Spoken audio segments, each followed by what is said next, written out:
From your perspective, how does this demonstrate to us just how wide-reaching his tariff policies are when you think about these tariffs in particular being enacted under Section 232 on the basis of national security concerns?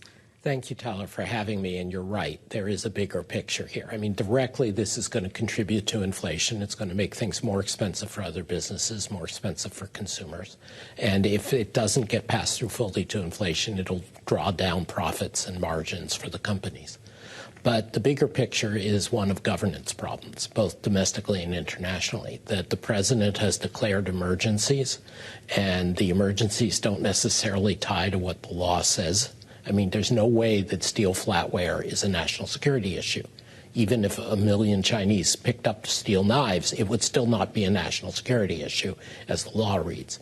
And so Congress has abdicated what should be a fundamentally congressional right to set tax policy and tariffs or taxes.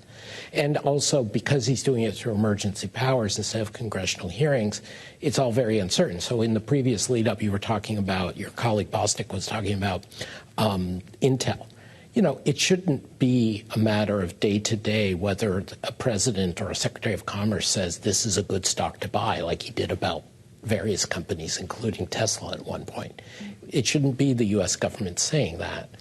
But finally, internationally, there is no end game here, because he's basically told a bunch of countries, not just China, that in the end, he'll set tariffs whatever they're going to be. If you retaliate, we're going to escalate. And I can change them at any time. And so at that point, in a way that wasn't true under Trump 1 or under Biden, both of whom did do tariffs, I think other countries and investors start throwing up their hands. Adam, we see the tariffs, and you just brought up Intel, too, as part of a larger piece of this Trump shift when it comes to the global economy. And that's something that you addressed in a foreign affairs piece out just this week. Can you talk about what the consequences are going to be of this rewriting of the global economic paradigm led by Donald Trump? Thank you, Michael. I appreciate your mentioning that.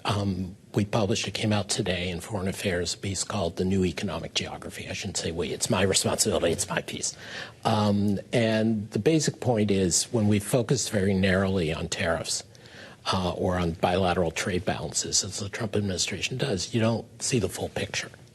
The full picture is that the U.S. was basically the insurance provider to global business, to foreign governments, even China, but especially our allies, in terms of shipping defense, in terms of getting money in and out of dollars, in terms of enforcing laws, in terms of intellectual property and standards, all these things.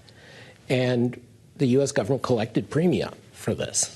We had lower interest rates. We had more than our fair share of inward investment. We had more influence than other countries in setting standards.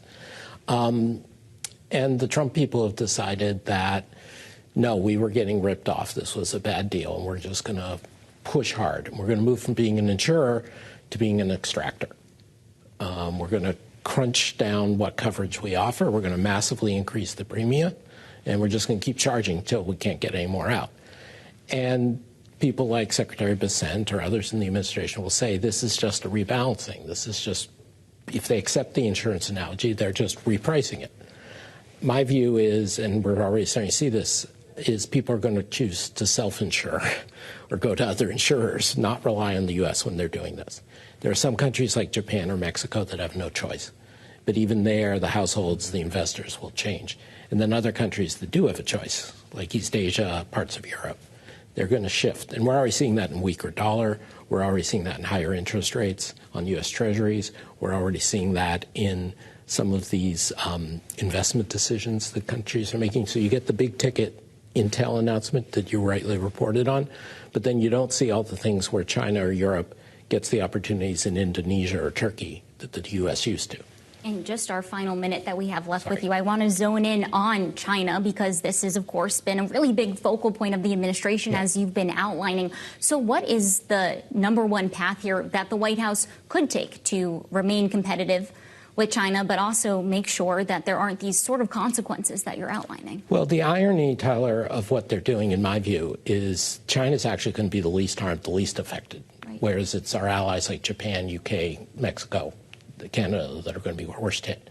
And so what I've argued in the past is you want for want of a better term, a suction, not sanction approach with China.